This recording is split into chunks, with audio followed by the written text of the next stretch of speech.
Hello everyone, welcome back to my channel Teesta fashion and blog. তো আজকে তোমাদের সঙ্গে শেয়ার করব একটা সাউথ ইন্ডিয়ান শাড়ি ড্রেপিং, মানে আমাদের ইন্ডিয়াতে মেয়েরা যে শাড়ি পরে সেই শাড়ি পরার কিছু সঠিক নিয়ম আছে এবং কিছু টিপস আছে, সেগুলোই আজকে তোমাদের সঙ্গে শেয়ার করব। শাড়ি আমরা সবাই পরি, কিন্তু কোথাও যাবার আগে হাতে বেশি সময় থাকে না, তো কম সময়ে আমরা তাড়াতাড়ি শাড়ি কিভাবে পরবো চলো আজকে দেখে নিই। তো শাড়ি ড্র্যাপিংয়ের প্রথমে দেখো, এখানে আমি একটা রেড আর ব্লু শাড়ির কম্বিনেশনের একটা শাড়ি নিয়েছি। আর শাড়ি ড্র্যাপিংয়ের প্রথমে যেটা করব হচ্ছে শাড়িটাকে রেডি করে নেব। মানে কোথাও যাওয়ার আগে আমাদের হাতে খুব অল্প সময় থাকে, তাই ভালো করে গুছিয়ে শাড়ি পরা হয় না, আঁচল ঠিক হয় না, কুঁচি ঠিক হয় না, তাড়াহুড়ো করে যাই হোক করে আমরা শাড়ি পরে চলে যাই। তাই কোথাও যাওয়ার আগে হাতে সময় নিয়ে শাড়িটাকে রেডি করে নিতে হবে। আঁচল আর কুঁচি দুটো জিনিসকে ভালো করে সেফটি পিন দিয়ে সিকিওর করে রেডি করতে হবে। আমি এখানে আঁচল রেডি করেছি। এরপর আমরা প্রথমে শাড়িটা যেটা নর্মাল র্যাপিং করি সেটা এইভাবে কোমরে মাপ নিয়ে নেব, নিয়ে সেইটুকু কাপড় ছেড়ে দিয়ে বাকিটা যেখান থেকে আমরা কুঁচি করি সেখান থেকে এইভাবে আমরা বাকি কাপড়টাই কুঁচি করে নেব। আমার শাড়ির লেন্থ অনুযায়ী আমি কুঁচি করেছি। তো এই শাড়িটা আমার বেশ বড় সড়ো আছে। তো দেখো এখানে আমি অনেকগুলো বেশ আমার প্লিটস হয়েছে, কুঁচির প্লিটসগুলো করে নিয়ে সেফটি পিন দিয়ে সিকিওর করে নিয়ে আমি শাড়িটা রেডি করে নিলাম। কুঁচি রেডি, আঁচল রেডি। তো চলো এবার মেন শাড়ি ড্র্যাপিংটা শুরু করা যাক। প্রথমে দেখো, যেটা আমি নর্মাল ড্র্যাপিংয়ের জন্য ছেড়ে দিয়েছিলাম সেটাকে আমি এইভাবে আমার ডান দিকের কোমরের কাছ থেকে নর্মাল ড্র্যাপিং করে নিচ্ছি।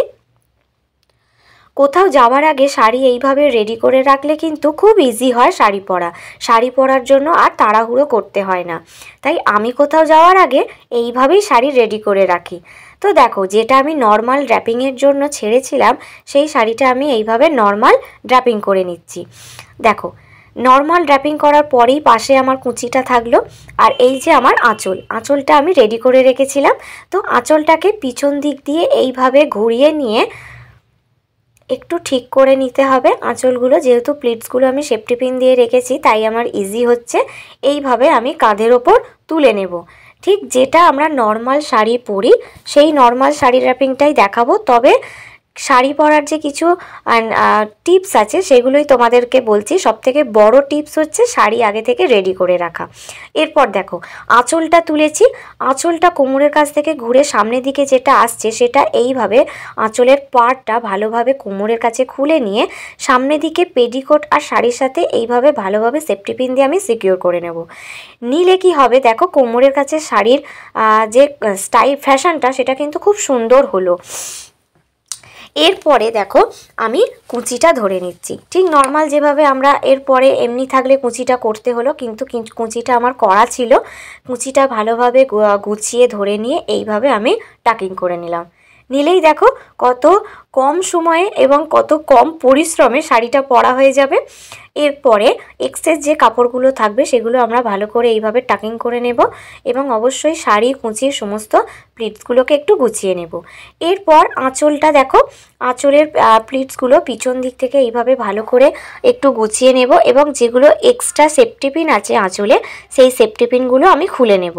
সেফটি পিনগুলো খুলে নেওয়ার পরে কি করতে হবে, ভালো করে প্লিটসগুলোকে এইভাবে একটু ঠিক করে ধরে নিয়ে জাস্ট কাঁধের ওপর আঁচলটা এইভাবে রেখে সেফটি পিন দিয়ে সিকিওর করে নেবে।